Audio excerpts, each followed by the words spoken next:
சேனல்ல நம்ம நெத்திலி கருவாடு ஃப்ரை செய்ய போறோங்க. அது எப்படி செய்யறதுன்னு பார்க்கலாம். நான் ஒரு 50 கிராம் அளவுக்கு நெத்திலி கருவாடு எடுத்துருக்கிறேன். இது எப்படி சுத்தம் செய்யறதுன்னு பார்க்கலாங்க.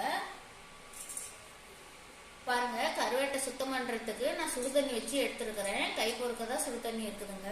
இப்போ நம்ம நெத்திலி கருவாட்டை இந்த சுடு தண்ணி கூட சேர்த்துக்கலாம். சேர்த்துட்டு இந்த மாதிரி நல்லா அலசி விட்டுக்கலாங்க. ஒரு 2 நிமிஷம் இருந்தா போதுங்க சுடு தண்ணியில. அதுக்கப்புறமா நம்ம கருவாட்டை எடுத்துட்டு அதுக்கப்புறம் பச்சை தண்ணியில ஒரு 3 டைம் நல்லா கழுவி எடுத்துக்கலாம் சுத்தமா. இப்ப பாருங்க, நம்ம நெத்திலி கருவாடு சுடு தண்ணியில இருந்து எடுத்துட்டோம். இப்ப பச்சை தண்ணி ஊத்தி நல்லா கழுவு போறோங்க. இந்த மாதிரி நெத்திலி கருவாட்டுல தலை இருக்குங்க. நம்ம தலையை ஃபர்ஸ்ட்லயே கிள்ளிட்டோம். இந்த மாதிரி தலையை கிள்ளிட்டு இங்க பாருங்க குடல் இருக்கும். இந்த மாதிரி குடலை சுத்தமா இப்படி கழுவி இந்த மாதிரி இப்படி எடுத்துக்கிட்டோமா நல்லா நீட்டாக க்ளீனாக வந்துருங்க. இந்த மாதிரி குடலை எடுத்துட்டு சுத்தம் பண்ணி வச்சுக்கலாம். இப்போ நெத்திலி கருவாட்டெல்லாம் பாருங்க தண்ணியில் நல்லா அலசி சுத்தம் பண்ணி எடுத்துட்டு வந்துட்டோம். இங்கே பாருங்க இந்த மாதிரி சைடில் குடல்லாம் இருக்கும். நம்ம சுத்தமாக கழுவி எடுத்தாச்சுங்க. இப்போ நெத்திலி கருவாடு ஃப்ரை எப்படி செய்யுதுன்னு பார்க்கலாம். இப்போ நெத்திலி கருவாடு ஃப்ரை செய்யறதுக்கு அடுப்பத்தை வச்சுக்கலாங்க. இந்த மாதிரி ஒரு பாத்திரம் வச்சுக்கலாம். இப்போ தேவையான அளவு எண்ணெய் சேர்த்துக்கலாங்க. கடுகு ஒரு 1/4 ஸ்பூன் சேர்த்துக்கலாம். கருவேப்பிலை தழை தேவையான அளவு சேர்த்துக்கலாம்.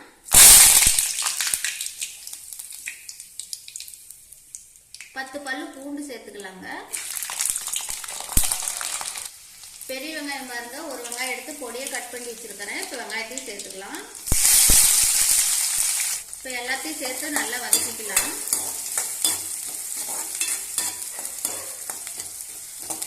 பூண்டு நம்ம முழுசாவும் போடலாங்க, இல்லைன்னா தட்டியும் போடலாம். டேஸ்ட் நல்லா இருக்கும்.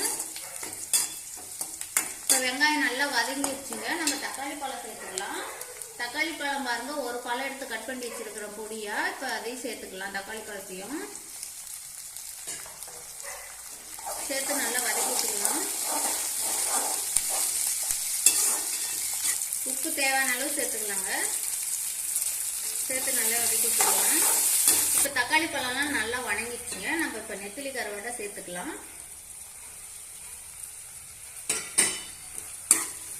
சேர்த்து நல்லா வதக்கி விட்டுக்கலாங்க. இந்த கருவாட்டை நம்ம இன்னைக்கு எண்ணெயிலேயே தான் வதக்க போறோம், தண்ணி ஊற்ற போறதில்ல. அப்பதான் நெத்திலி கருவாடு ஃப்ரை ரொம்ப டேஸ்டா சூப்பரா இருக்குங்க.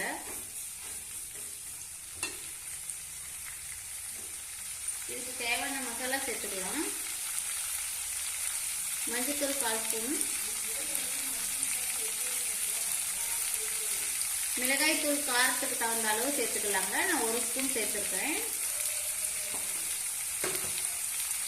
எல்லாத்தையும் சேர்த்து நல்லா வதக்கி விட்டுக்கலாம்.